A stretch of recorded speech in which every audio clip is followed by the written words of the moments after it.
The beginning, Eastern Nigeria, dry season 1929. We did not see it coming. How could we?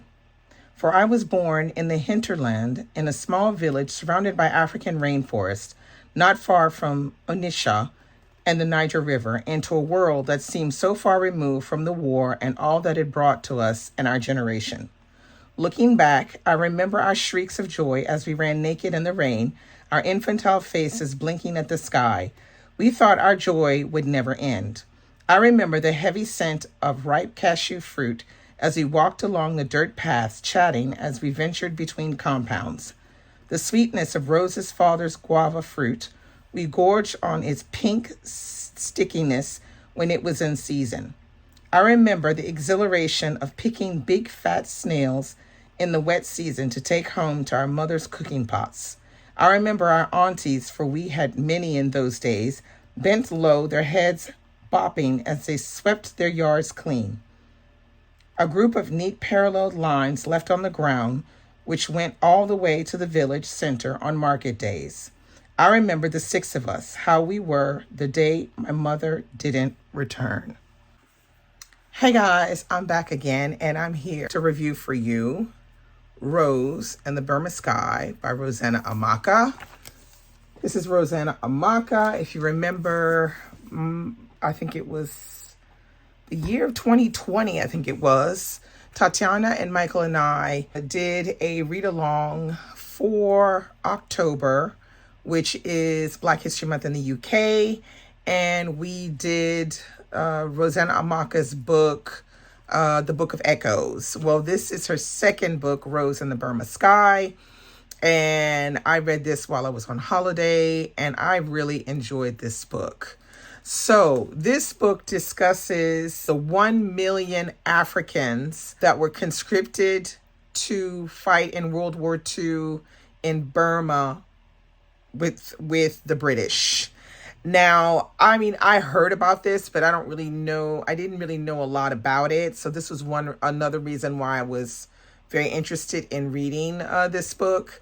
And I think what she does with it is a very interesting way of telling the story of one man who happens to be one African man who's conscripted and winds up going to Burma.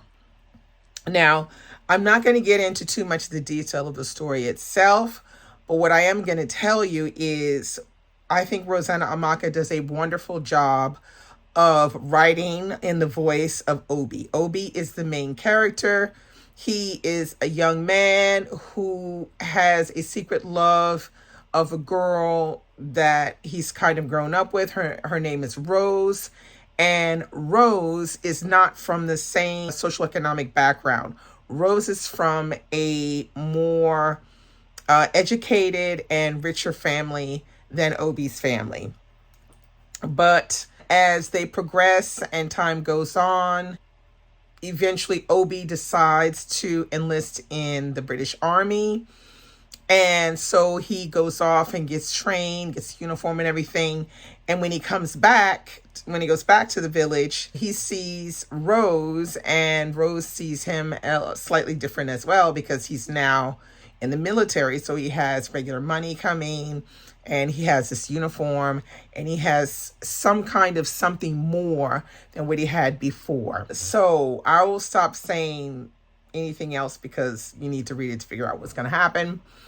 But being that she writes very well in the voice of Obi, we get a very good idea of what this young African man is going through after being conscripted, then after being conscripted going to fight in Burma.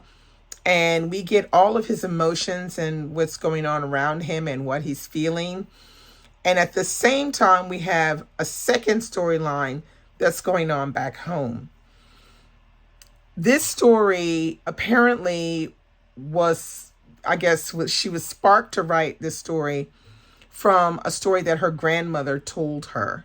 It sparked her to write this book about Obi. Now, what I think she does a beautiful job of is letting us know the historical background of what is going on at this period. So she does get into some of the things of the way the British were treating the Africans and how they were treating them like second-class citizens, which was very similar to the way that Black Americans were being treated when they went to World War II. And I think she's very clear about different bad things that happened to them. So, for example, not getting properly paid pension after the war, the men being, going to Burma and then coming back with all kinds of different ailments and, being maimed and different things like that. The whole idea of when they were supposed to be fighting, how they were making them fight and then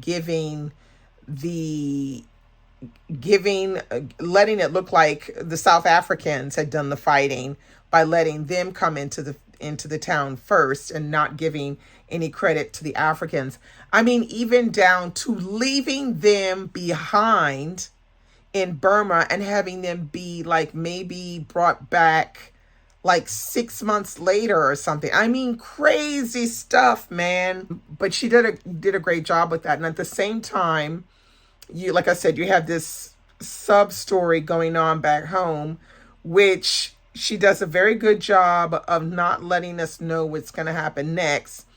So she has us thinking some stuff, and it's not exactly right. I think it's done really well that, because it's a short novel. It's like 200 and maybe 260 pages, and she has you thinking something is going on and it's not what you really think. And I think it's brilliantly done. It's very written very differently from her first novel, The Book of Echoes, which I think some people had trouble with because of the way it's written. I liked it, but I like this one even more. There's something that is more personal about this particular storyline, and I find that she writes it with a lot of care, and you feel like she's really writing as an African man. And I feel like it's done so well and so personal that you can't help but get involved, in the story and get, engrossed in the story. I highly recommend this one. Like I said, it's a short read, but it's emotional and it's beautifully written. So there you have it. Rose and the Burma Sky.